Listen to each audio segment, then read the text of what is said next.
Good morning, everybody. It is Wednesday, April 8th, and I'm not in class, so I thought I'd leave you a quick little video on what you need to do today.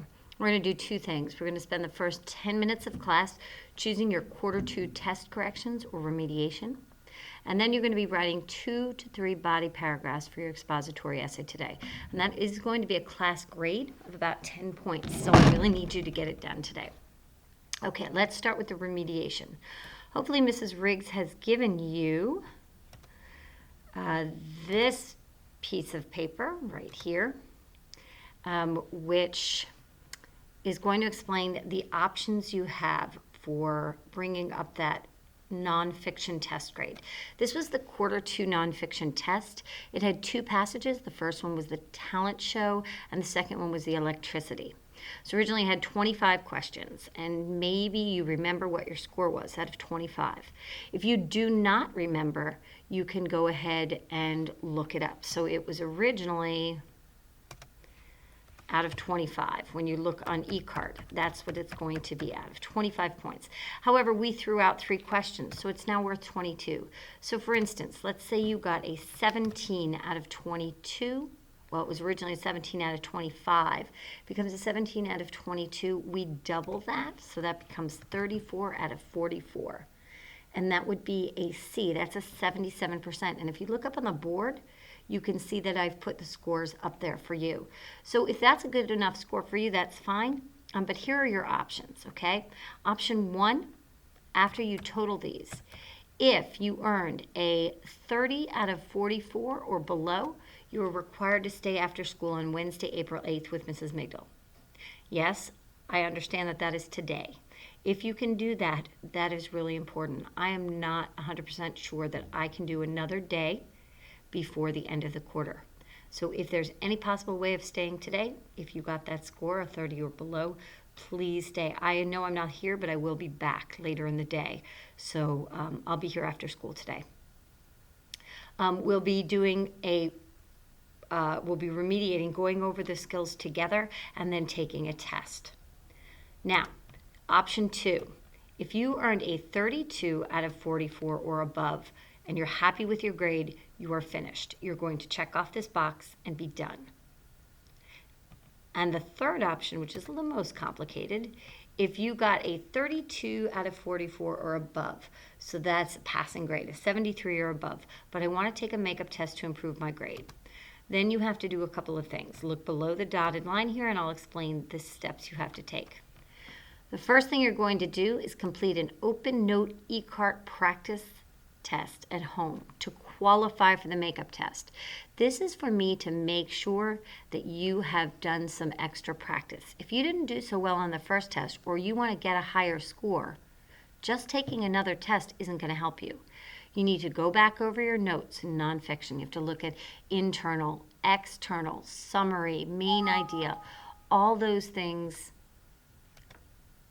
that we did in nonfiction, and take the test. You'll be able to take it multiple times until you get it correct. We ask that you take it by yourself, but you are allowed to do things like this. Take your time, use your notes, read carefully. It is on Blackboard in eCart, and it's called a Thrill a Minute Roller Coaster. Now again, do you have to take this? No. This is only if you got a 32 out of 44 or higher, but you want to try and improve your grade. Okay? I want you to take the practice test by Monday, April 13th. On Monday, I will go into eCart and I will see who has taken the test, who's done this practice test. And for those people, I will turn on the real test. So that's here. On Monday, April 13th, if you have completed the practice test, I will turn on the take-home makeup test. It is due by Thursday, April 16th. You may do this makeup test at home. Yeah, that's correct, at home. You will not, when you finish the test, you'll see your score, but you will not see right and wrong answers. I ask that you do it by yourself. You can use notes. You can take your time. I prefer that you don't use another person. We're asking you to be honest on this, and we will swap out the grade if you do better. So again, take the practice test by this Thursday. No, I'm sorry, by Monday, the April 13th. If I go into eCart and see that you've taken that practice test, I will turn on the real test. And again, that's only for people who got 32 out of 44 or below.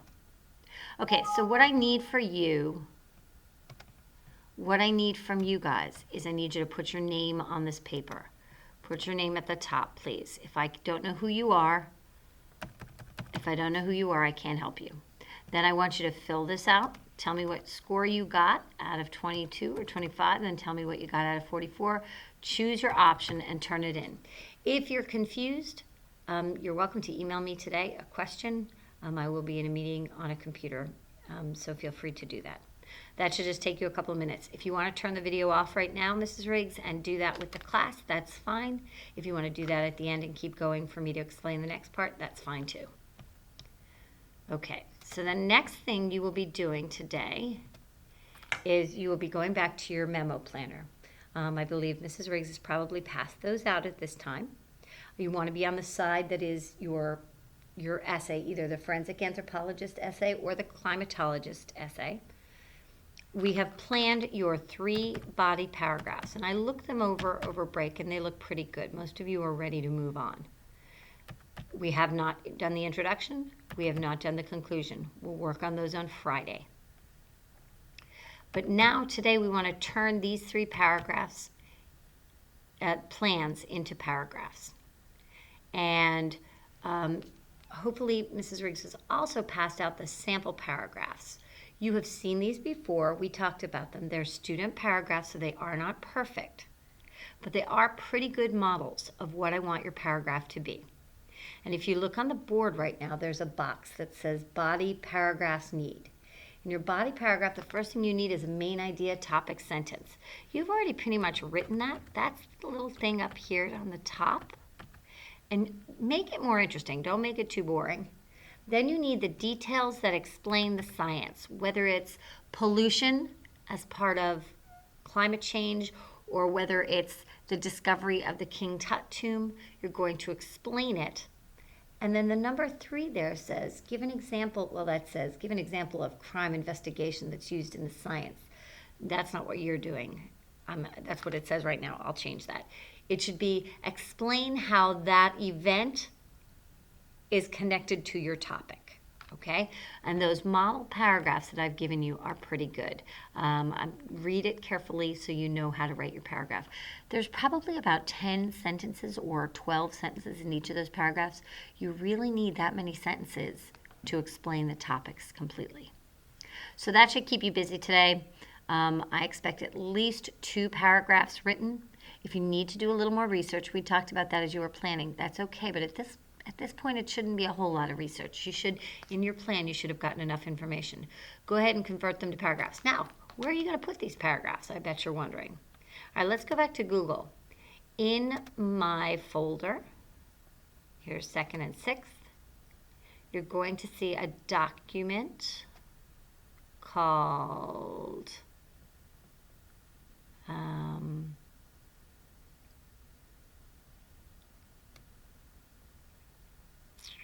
maybe. You're going to see, there it is. It's right at the top. Expository essay draft. That's what you need to crow. It looks like this.